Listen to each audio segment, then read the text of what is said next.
is good, YouTube? Quinn Wade Basketball Analysis coming to you with a quick video. I wanted to let you guys know I got some new merchandise available, not just t-shirt anymore. I got different type of t-shirt, different type of shirts and logos that you can purchase on my spread shirt, and also hoodies now. We have expanded and added more to the channel and more merchandise for the brand. Thanks for supporting. It will be in the description and the links will be in the comment section below. Thanks for helping me and supporting the movement. Quinn Wade Basketball Analysis. I'm going. What is good, YouTube? Quinn Wade Basketball Analysis coming to y'all with a quick video. Today we're going to talk about Victor Oladipo possibly opting back in to return to the to go to the Orlando bubble and compete with his teammates, who has been a top 5 team in the Eastern Conference with him missing majority of the season. And I had them as one of my dark horse teams in the Eastern Conference that can really compete before Oladipo declared that he was going to opt out. Now, we don't know what type of Oladipo they're going to get, just because he still said he wasn't 100% healthy, his mind wasn't fully in the game, and the fact that he hasn't really played with guys like TJ Warren and etc. That is new acquisition to this team, as he has missed all of the season and he hasn't really played with them enough to really build that chemistry. Plus, they have been playing well without him. One thing I can give Nate McMillan credit on is throughout this season, no matter who got injured, who got hurt, they were still able to go out there and compete and still go out there and close and win games, which is essential to having a great record. And they've been able to become, without their best player, to some people, Victor Oladipo missing all this time, they still have shown that they have enough to compete with anybody.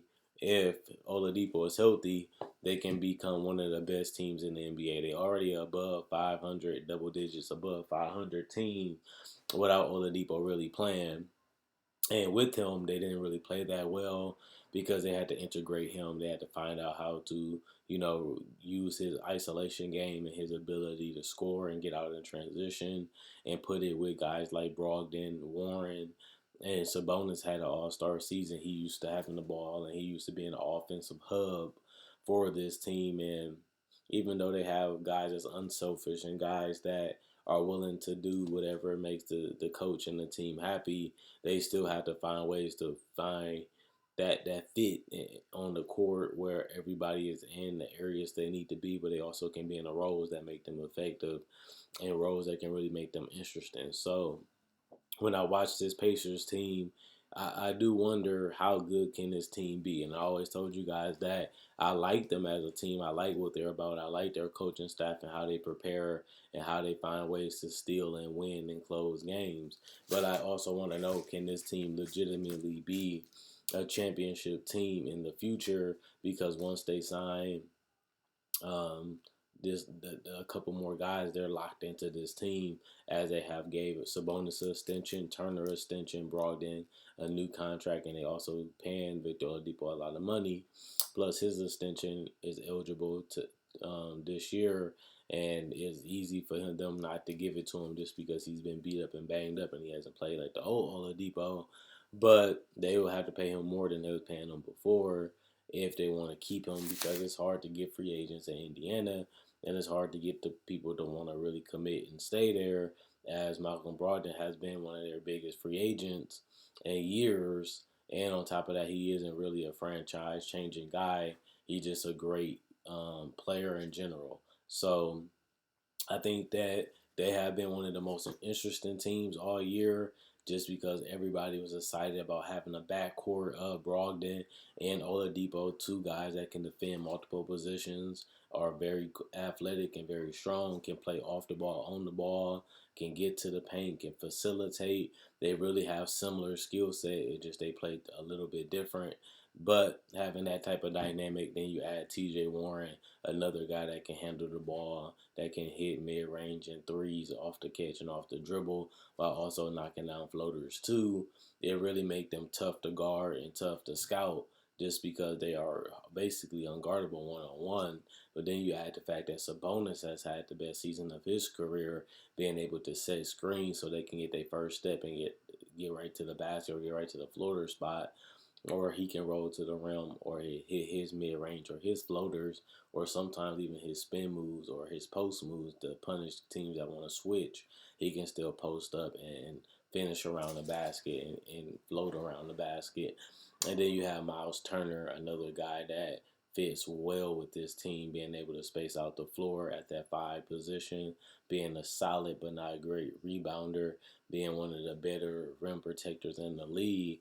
It's scary how high this potential can be on this team, especially if they get a healthy Oladipo, a guy that was an All NBA player and an All NBA defensive player, and you put that with this team, and you get another guy that can really do whatever he wants on the court. There's not much you can do about it. Plus, you have guys like Turner and Warren and Brogdon that can knock down, catch, and shoot threes and really punish teams for helping or collapsing the defense.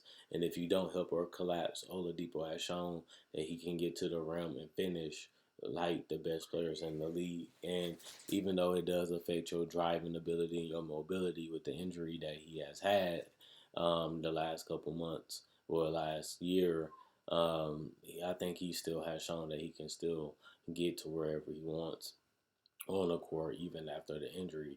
Now he just hasn't been as efficient because he's still a little rusty. He's still playing through it, and he's going to have to take time to trust his body. He's going to have to take time to relax and allow his body to naturally go back to where he can trust it. And it's easier said than done, just to be honest. It's going to take a while for Oladipo to turn back to at least 85 to 90% of the old Oladipo, but he said that he feels good. He said that his mind is right. Now it's just about getting him back out on the court and seeing what you have, and that puts us to where we are right now.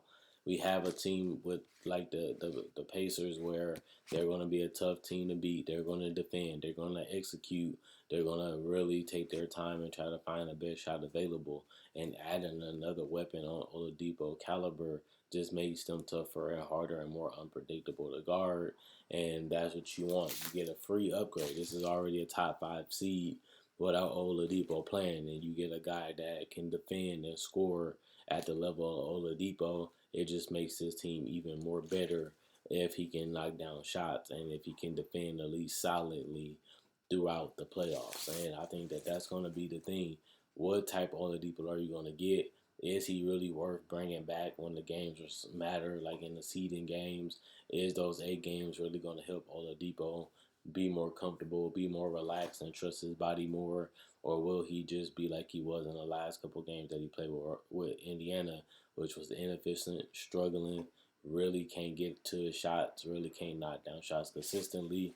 And they really took a hit having him come back because he just didn't play that well, and he was becoming more of a headache on this team just because he had to play his way back into shape, and he had to play his back way into the physicality and getting his timing right and his feel back for the game. So it's going to be a huge thing for them in the future. Nobody expect the Indiana Pacers to make it to the championship this year. Maybe they should just let him come back, knock off a lot of that rust in the seeding games, see what they can do in the playoffs this year, and just help him be prepared for next year where they can come back fully healthy, make some little small changes to the roster, and see what they really have with this team going forward.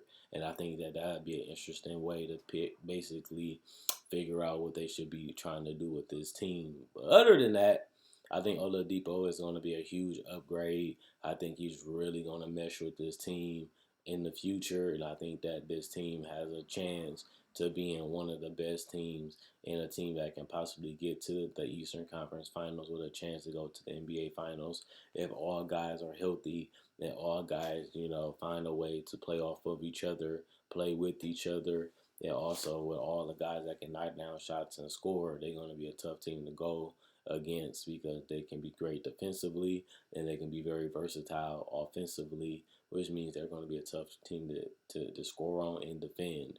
And that's something that you want to have. You want to be a team that's top 5 on both sides of the court, and they have potential to be that when they met Millen really finding ways to get the best out of his players, finding ways to put them in the right situation, that only increases their ceiling.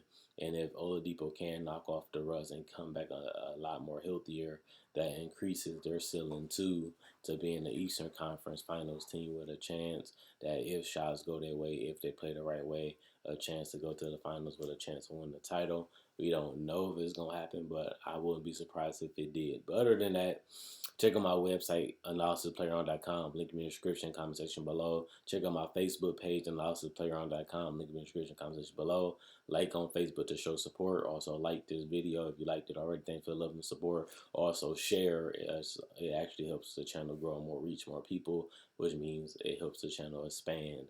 Also, if you're new to the channel, I make discussions just like this. So if you like these type of videos, I do make a lot of videos like this. I make breakdowns of players, rookies, and legends. Also, summer league breakdowns. I cover summer league free agency, trade deadlines, season previews, NBA playoff predictions, and other small discussions throughout the year. I try to make a video each and every day. So if you like videos like this and you like videos that can potentially be a variety of NBA content, check out my older videos. I have over 1,000.